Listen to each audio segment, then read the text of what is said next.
Welcome to our introductory group video. My name is Timothy Varvel, and I will be narrating today's presentation. Our group consists of Crystal, Timothy, that's me, Shannon, Oksana, Donald, and Ryan. First up is our project manager, Crystal Heskett.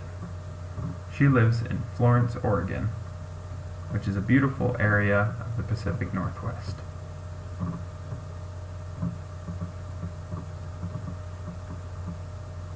The next person that we're looking at is myself. I go by Timmy, and I'm the lead editor. Though I'm from Arizona, I live in Riverside, California. The weather's not too far off, but a lot of the environmental problems that Phoenix has are a lot worse in Southern California. Then we have Oksana Wildrick. She's our editor. She'll be assisting me on this project, even though we'll rotate in the future.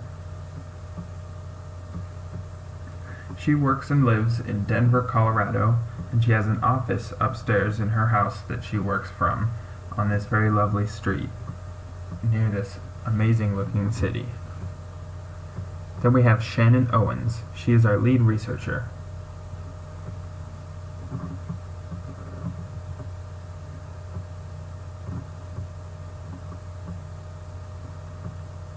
She lives in Austin, Texas, a very diverse area surrounded by several different climates. I recommend to visit there if you've never been. After her, we will learn about Donald Weatherby, our researcher. Donald likes to go by Donnie, and he lives in Seattle, Washington, a very picturesque city overlooking Mount Rainier.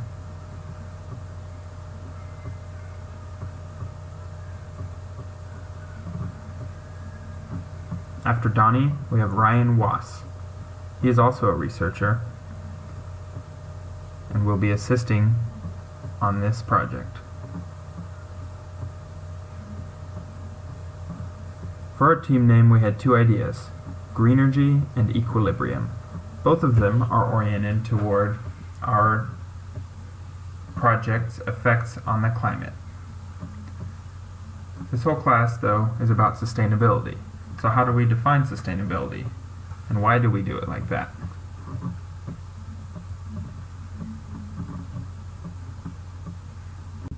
This slide was created by Oksana and shows how she defines it as meeting our environmental, social, and economic needs without taking away from the same needs of future generations. She feels that the key is to have a good life for ourselves and for humans in the future.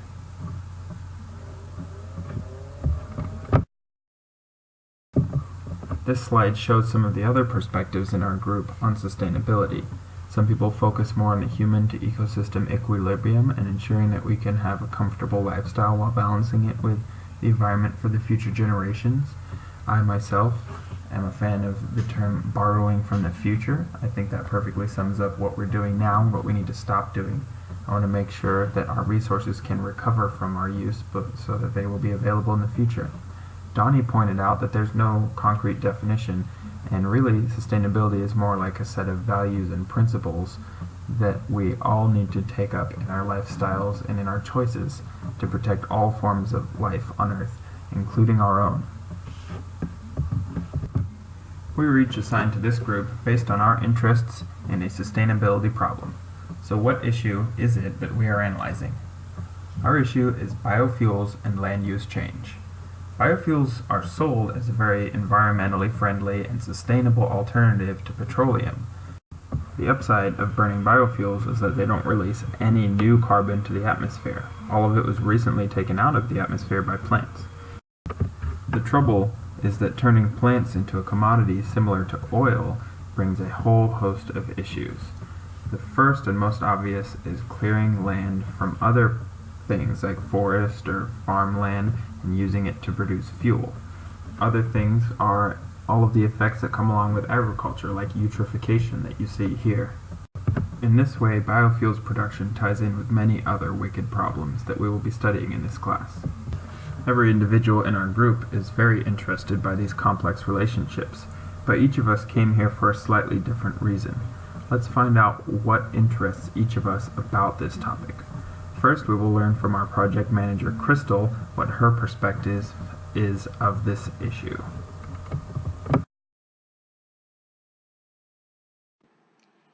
Our research topic interests me because I would like to help find a common ground within society and energy.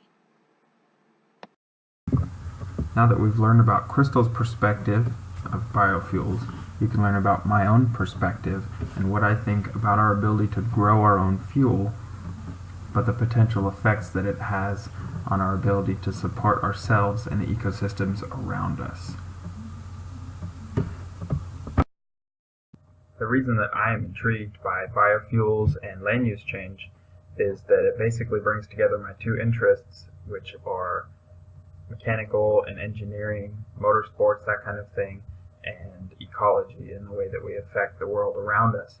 And it kind of meets those in the middle, and it uses them to make progress for humanity and work toward a better future. And I'm very excited to learn about the ways that this field is changing for the better and how we're learning about the problems that we have now or have had in the past and how we can overcome them. Now that you've seen my opinions on this topic, let's learn about Oksana's. The research project Biofuels interests me is because this is a false solution to the problem of carbon emissions and global warming, and if people continue to use this false solution, they're going to make the problem worse, even though they are trying to make it better. And that's why I want to learn more about this and do more research on it. As you can see, each of us have different perspectives. Let's see what Shannon's is in this topic.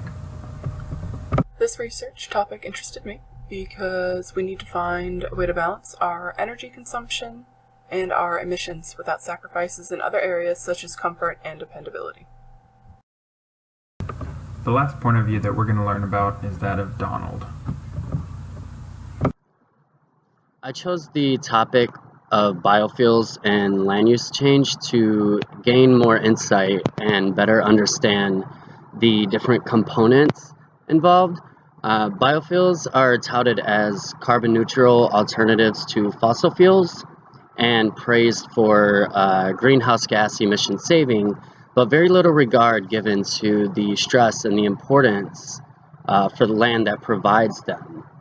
Biofuels are only renewable as the land that grows them, and with demands increasing, having a sustainable land that provides basic needs, basic human needs, is at risk.